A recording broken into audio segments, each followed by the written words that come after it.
Distinguished guests, ladies and gentlemen, thank you very much for being here today and welcome to the presentation of the book, Safeguarding the Euro in the Times of Crisis, the Inside Story of the ESM. You will already have seen that there are copies still available at the entrance on the table. If you haven't got a copy yet, now is your moment. I hope you'll enjoy this event. I think we've got a great lineup for you today, and you'll make the most of this program and the discussion. The book we're discussing today, it chronicles the establishment of the European Stability Mechanism, which was born, as many of you remember, at the height of the financial crisis. President Juncker will say that, or has said, that the creation of the ESM and its predecessor, the EFSF, was thanks to unprecedented show of political will and innovation, and I dare say to many, many late nights of negotiations as well. The ESM has now become a key element in the euro area's financial architecture. In a moment, you'll hear from both the Commission Vice President Valdis DOMBROVSKIS and ESM Managing Director Klaus Regling a little bit more in their keynote speeches about how the ESM actually did come to be established. On a note of housekeeping, following these speeches, the Vice President and the Managing Director will just take a few questions from journalists before we then move on to a panel discussion, which will be chaired by Claire Jones from the Financial Times, here on my left. And on the panel, we will have very distinguished speakers. Again, ESM Managing Director Klaus Regling. We also have ECFIN Director General Marco Butti, former member of the European Parliament, Pervenche Beres, and Guntram Wolf from the Bruegel Institute. This will really be an opportunity to go deeper into the events, narrated by the book, and to follow with a Q&A session, anything to address any questions you may still have. Without further ado, Vice President Dombrovskis, I give you the floor.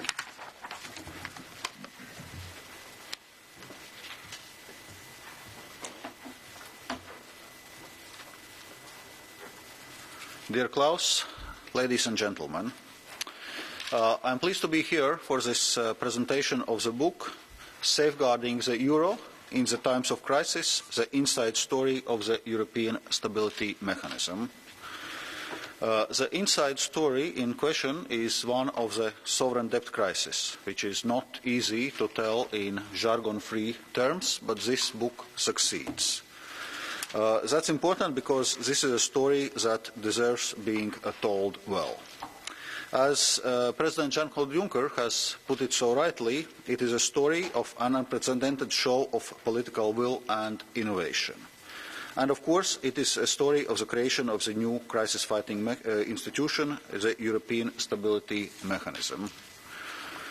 The success of the ESM is also a credit to the Commission, which held the pen at the time preparing the first draft of the European Stability Mechanism Treaty and conducting the negotiation in liaison with the then very small European Financial Stability Facility team. This role continued until the treaty was adopted by the euro area member states. And so, even though the European Stability Mechanism has been, since the start, an intergovernmental construction, it was brought about by the European institution, and it embraces the euro area collective spirit. Against this background, there was no better choice than Klaus Regling as managing director. He had national experience at the Federal Ministry of Finance in Germany and solid international experience with International Monetary Fund, as well European experience as former Director General for Economic and Financial Affairs here in European Commission. Klaus, your knowledge, professionalism and steady hand lend credibility to the European Stability Mechanism, helping to forge the reputation that it enjoys today, including with markets both in Europe and globally. Since its origins, the European Stability Mechanism has played an important role in providing financial assistance to Cyprus and Greece. One can say that the ESM came of age during the 2015 Greek crisis. As a condition for this support, both countries had to undertake deep economic and fiscal reforms. The reforms that were necessary not only to stand on their own feet again, but more importantly, to return to a path of growth and job creation. It was the Commission's job, together with the European Central Bank and the IMF, to negotiate the reform programmes. The cooperation between the EU institutions and the ESM has proven fruitful and allowed for the development over time of more effective crisis management techniques. Now, with the Greek programme concluded, all programmes have succeeded in their stated objectives of bringing those countries back to the path of stability, growth and job creation. They have regained access to the bond markets. We have also learned a lot along this sometimes difficult journey. Based on this, the European leaders decided in December 2018 to reform the European Stability Mechanism, to strengthen its role in financial assistance programmes and to expand the ESM toolkit with a backstop to the Single Resolution Fund. More challenging times will certainly come also in the future. The sheer existence of the crisis-solving capacity of the ESM increases the resilience of the euro area. Despite progress made, our work on strengthening Europe's economic and monetary union is far from being over. It will continue to be one of the big chantiers also in the next political cycle. It includes work on the euro area budgetary capacity, the budgetary instrument for convergence and competitiveness, and stabilization function. We have also proposed to reboot the Capital Markets Union, which is a vital project for our companies seeking access to financing and also for putting our savings to productive use, for example, by scaling up investments in green and sustainable projects. Last but not least, we will redouble efforts to complete the banking union. The ESM will also take up new vital task of serving as a backstop to the Single Resolution Fund. This will reinforce our capacity to manage crises originating in the banking sector. And we need to agree and launch the European Deposit Insurance Scheme. The significant progress made on risk reduction over the last years should be a good basis to advance on this important file. The European Commission will continue close cooperation with the European Stability Mechanism. So we each have our specific role and exercise specific tasks when it comes to the euro area crisis management. In fact, it's our two institutions sharing common objectives. I'm sure that we will continue this fruitful interaction while ensuring that each institution's role is fully respected. It is fair to say that the European Stability Mechanism has gradually taken its place in the EU family. For example, as many of you know, Klaus has become a regular participant in the monthly Eurogroup meetings. Yet the ESM is still not an EU body. The legal framework is lagging behind political reality. So I hope Member States will one day, in not so distant future, agree that the European Stability Mechanism becomes a community body, which, by the way, was always the intention. A room without books is like a body without soul, Cicero said. So I wonder if it's also true for the institutions. In any event, it's important that we tell our story. So, dear Klaus, let me congratulate you and the authors of this insightful book. Thank you very much.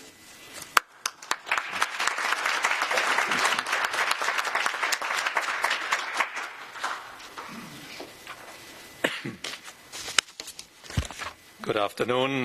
Welcome, everybody. Thank you very much, Valdis, for taking the time to be here this afternoon, and also thank you very much for your kind words. I also want to thank colleagues from the Commission who were involved in preparing this event. And indeed, I think this is a happy event. For me, it's a particular pleasure to come back to the Commission. It's always a pleasure for me to come back to the Berlaymont, which was closed while I was sitting in Beaulieu the last decade. It's a pleasure now to be here to present our history book, Safeguarding the Euro in Times of Crisis, the inside story of the ESM. And as was mentioned, there are copies of the book in the back over there. Feel free to pick up a copy. You can also download it from our website if you don't want to carry all the paper. I also want to recognize Rebecca Christie, who is sitting over here, who was our lead author. Without her, it wouldn't have been possible to produce the book. But of course, everybody at the ESM who was there from the beginning was also actively involved. And when you read the book, some of you may have had the chance, you will see that one person played a particularly important role in the history of the ESM, and before that the EFSF, that's Jean-Claude Juncker. Without him, the ESM would not exist in its current form, and I would probably not be its managing director. The ESM, Valdis talked about it, has worked very closely with the European Commission, and we like doing that, because I think indeed we have our comparative strengths, and we can only be productive and useful for the euro area if we work together well, as we have done in the last 9 years. And Valdis, we have worked for many years together in many all-night meetings to keep Greece in the euro area. Initially, the ESM helped in the Troika, and then we became part of the quartet. We are all convinced that the euro, our single currency, is good for Europe, economically and politically. And in our careers, we have spent a lot of time preparing for monetary union, introducing the euro, and safeguarding it in times of crisis. Let me now turn to the ESM. The ESM was not part of the initial setup of the euro area. The Maastricht Treaty does not mention the ESM. There was no lender of last resort for inside the euro area. With the ESM, the euro area now has a lender of last resort for sovereigns. The ESM has established itself as a permanent institution with sufficient firepower, and I think it's fair to say it has worked well. Like the IMF, it disperses loans against conditionality, which in the past was largely negotiated by the IMF, by the Troika, and then the Quartet. That means extensive reforms, because this helps countries to overcome the problems that led to a loss in market access and to return to long-term financial stability. During the last 8 years, both rescue funds, the EFSF and the ESM, disbursed 295 billion euro to 5 countries: Ireland, Greece, Spain, Cyprus and Portugal. This provided essential financing to governments, without which some of these countries would probably have been forced to leave the euro area. And if that had happened, Europe would be a different place today. Countries benefit from budgetary savings due to our loans with very long maturities and very low interest rates. The Greek budget, for example, saved 13 billion euros last year, representing 7% of Greek GDP. And Greece will enjoy these savings for many years to come. And this is an essential contribution to Greece's return to debt sustainability. Today, the euro area is better equipped to deal with the future crisis than 10 years ago.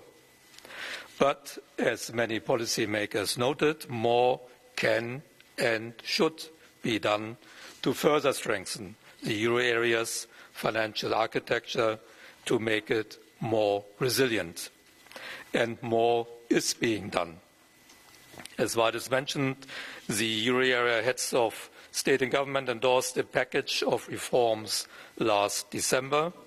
This involves another step towards completion of banking union, the further development of the ESM, and more work on a European deposit insurance and a fiscal capacity.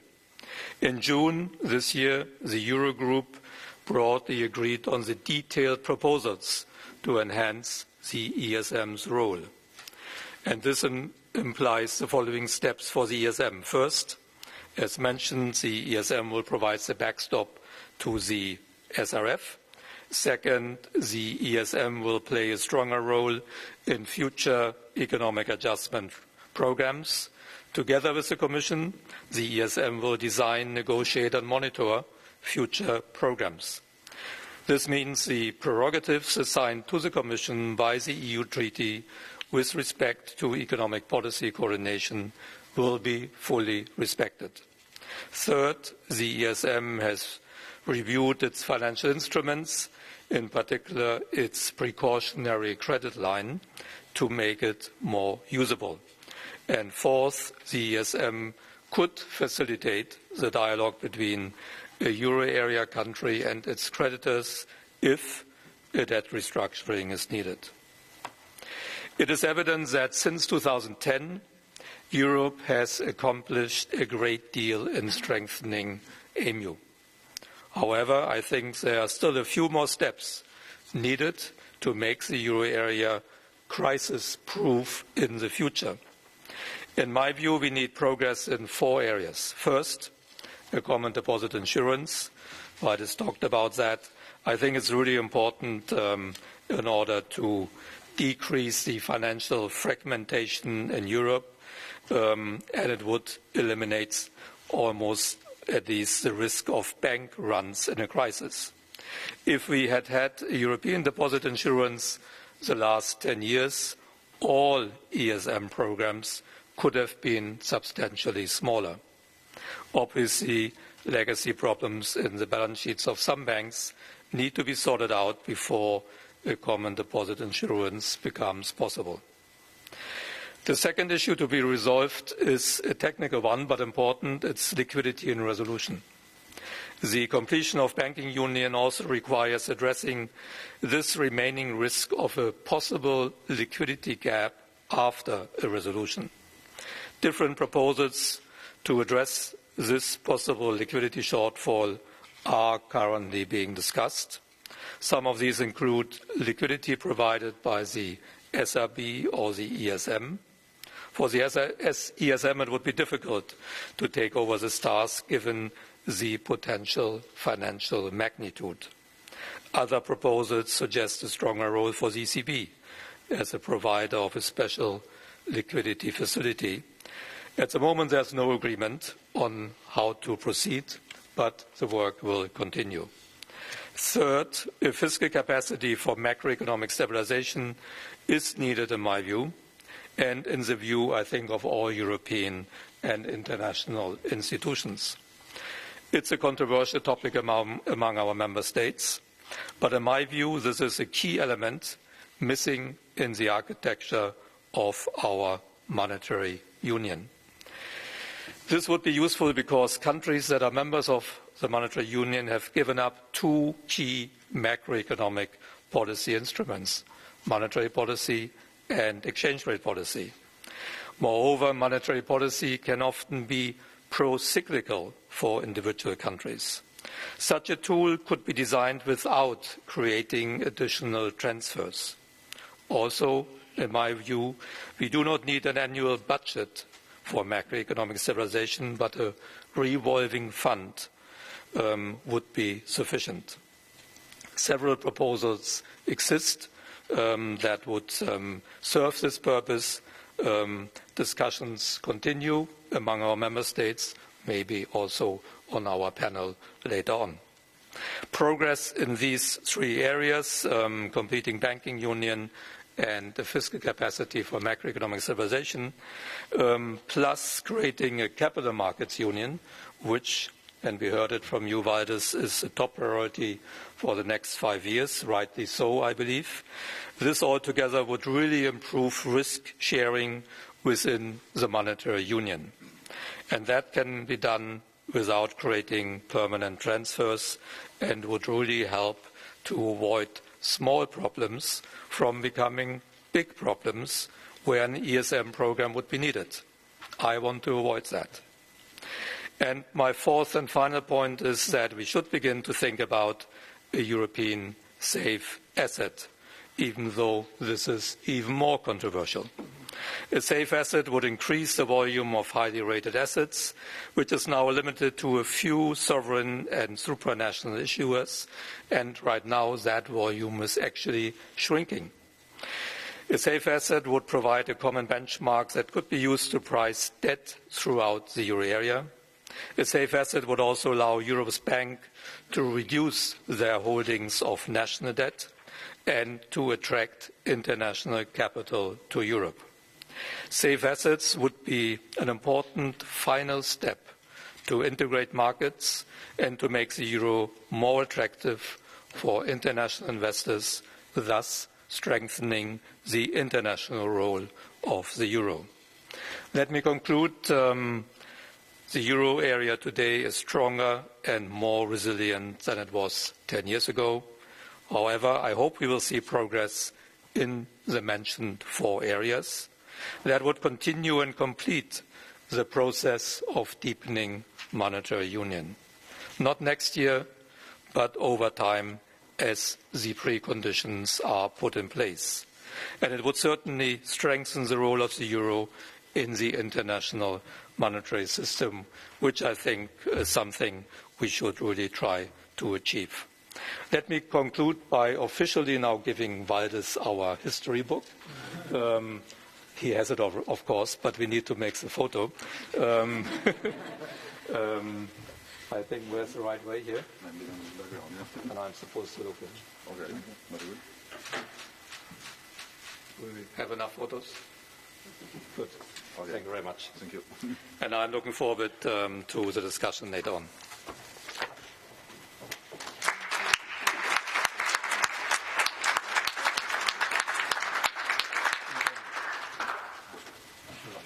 Thank you very much, gentlemen. Much food for thought, I would say, and for discussion later on.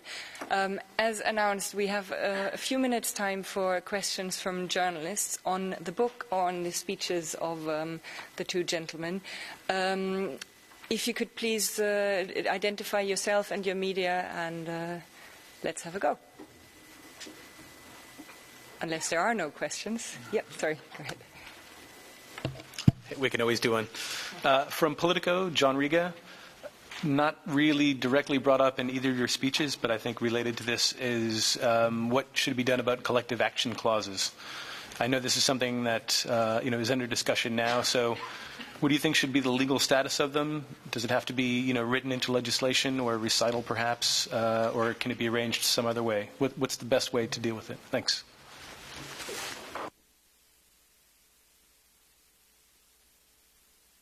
Well, just very briefly on this, we have been discussing the questions on collective action clauses also, and indeed we see that there is scope of collective action clauses on debt restructuring framework, so to say, to not to allow for situations where there are holdout creditors blocking debt restructuring should this be needed. But currently this is not one of the work streams which would be actively, if you want, pursued in the context of deepening EMU. Klaus, However, it will be mentioned in the revised ESM treaty. So there will be the commitment of all member states to have a new CAX. This happened before in 2012. So there will be a new one. But Valdis is right, we are still working on the precise wording of how it would look like. But there's a commitment to move to this single-limb CAX in principle. Any other questions? Yeah, Jorge in the very back.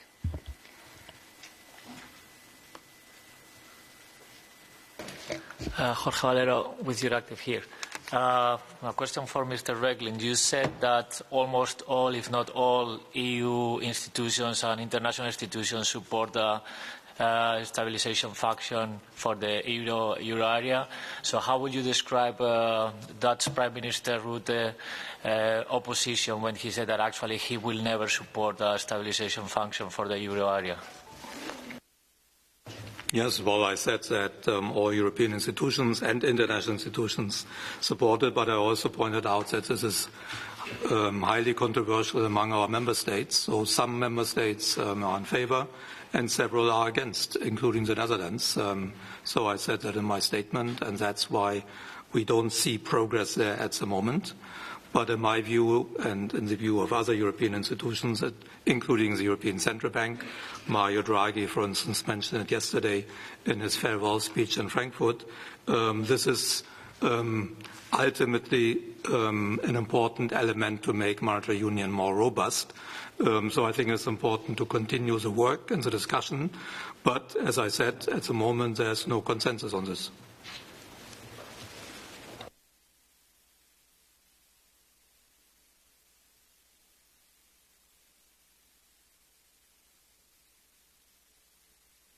Hello, Maria Psara from Open TV Greece. I saw the book, and most of Greece is a big part of the history of ESM. So, a question on Greece, if I may. What is the state of play for you now on Greece? What do you expect for the next hand surveillance report by the Commission? And if you are optimistic, both of you, for the draft budget of 2020. Thank you. Well, it's not surprising that Greece is a big part of the book, because, as you say rightly, it's a big part of our history for two reasons. One, Greece received 2/3 of all the money that was disbursed by EFSF and ESM, more than 200 billion out of the 295 billion. And also Greece had 3 programs. The other 4 countries had only 1 program each, and they left their programs after 3 years. Greece needed 8 years and 3 programs. So therefore, both of us and many others spent a lot more time on Greece than on any of the other countries, and that is, of course, reflected in the book. But Greece left successfully the last program last year in August, and has been able to return to the market ever since. So it was a successful conclusion. Since the summer, there's a new government in Athens, so there's a change in policies, and market access has improved further. We have all been in close contact with the new government, the European Commission. I was there in July. We are now preparing the next review. The Commission is preparing the enhanced surveillance report that will be discussed or concluded in November and then discussed in the Eurogroup. And I cannot tell you now what will be exactly the content of that enhanced surveillance report, because it's not ready yet. But it will be important because it will be the basis for the next disbursement of so-called S&P and ANFA profits, which is one of the several elements of the debt relief measures that we continue to provide to Greece. So in that sense, there's close cooperation with the Greek government. It's a good cooperation.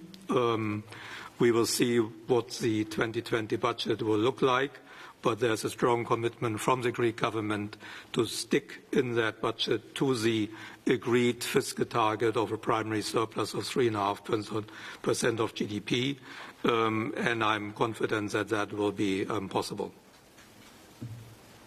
Did you want to add anything else, Pablo? Any other questions we can help you with? Yeah, very back. Tommaso.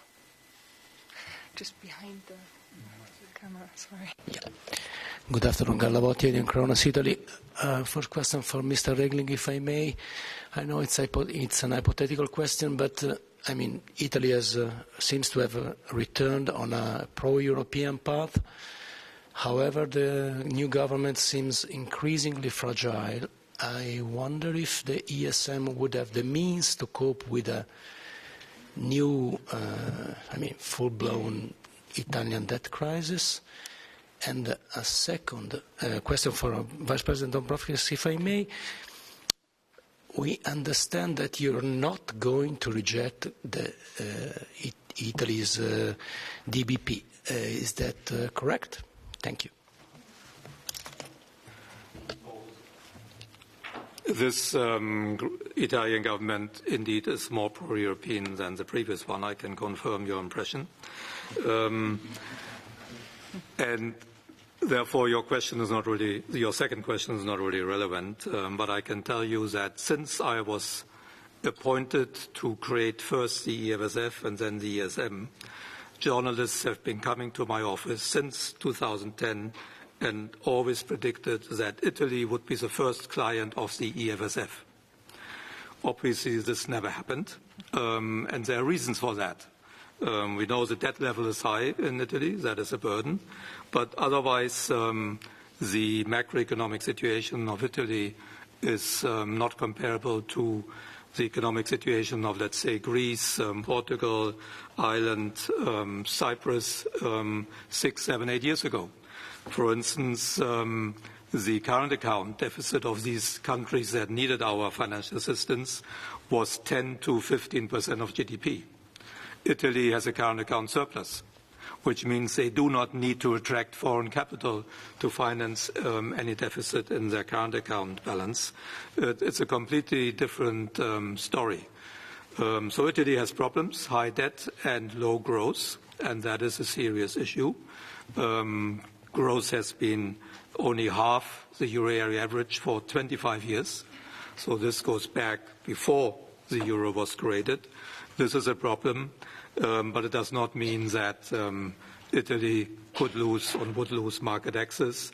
As I said, the question came up many times, but it has never happened, and I don't expect that to happen in the future.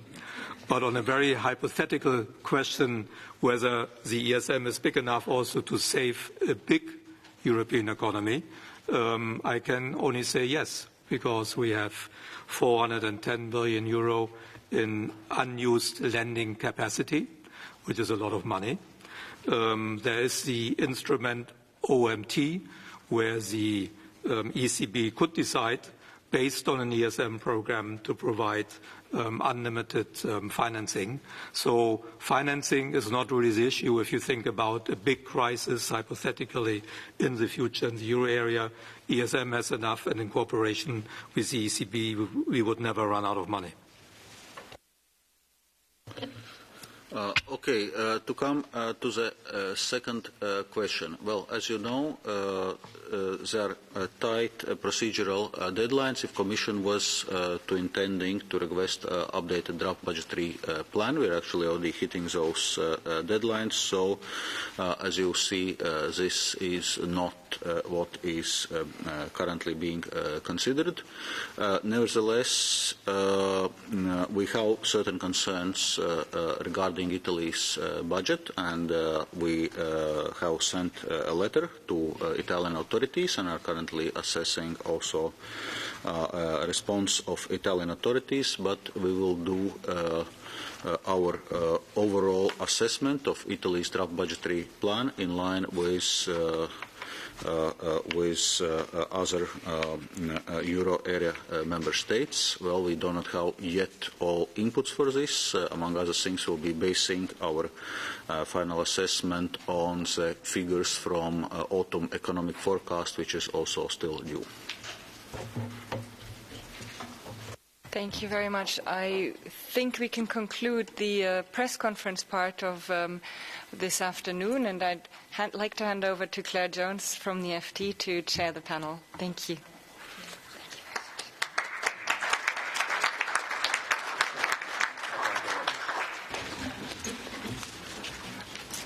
Hello all. Thanks for joining us here today. My name is Claire Jones, and I